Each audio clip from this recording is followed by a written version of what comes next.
The Michigan Wolverines are your 2026 men's basketball national championship, which is so well deserved, but I'm going to take this in a different direction. The sign that you should never judge a book by its cover. I just watched Dan Hurley and UConn's press conference after the game, which first off, hats off to UConn and hats off to Michigan. That game, I knew Michigan just had more talent. They're bigger, they're more physical, they know how to score significantly more points than UConn. They have more talent, they have an incredible head coach in his second year. Like they were more than deserving to win the national title. And I think Dan Hurley knew that coming in. He asked an incredible question halfway through the first quarter that basically said, like, how are you stopping Michigan? He's like, we're forcing them to play a game that we know that we can win. And I think that's exactly what UConn tried to do the entire game. But at the end of the day, when the other team just has more talent, they're more physical, they're making more shots, obviously they're going to lose. I started this season not liking Dan Hurley. I felt like he was such a personality. He always had so much to say. He was always getting himself in trouble. But after watching that post-game press conference, I just have a newfound respect for him and his team and the culture that he's built at UConn. I cannot speak for Michigan. I did not listen to that one, but he truly has built a culture where every single one of those players loves him.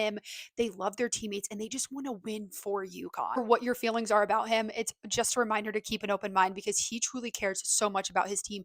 He cares so much about his players, and he's actually such a nice human being that I just feel like has a hard outer shell. He was crying and everyone else was crying. I think UConn's back. I do think they're going to be the next dynasty here in men's college basketball, and is obviously in great hands. Their coach is absolutely incredible. Winning that and having both men's and women's women in the Big Ten is absolutely incredible. I just got to say, Dan Hurley really is that guy. I loved watching him. I love his intakes. I feel like he just knows the game of basketball. He loves his team and he just wants to create a place where they can create a dynasty and do it the right way.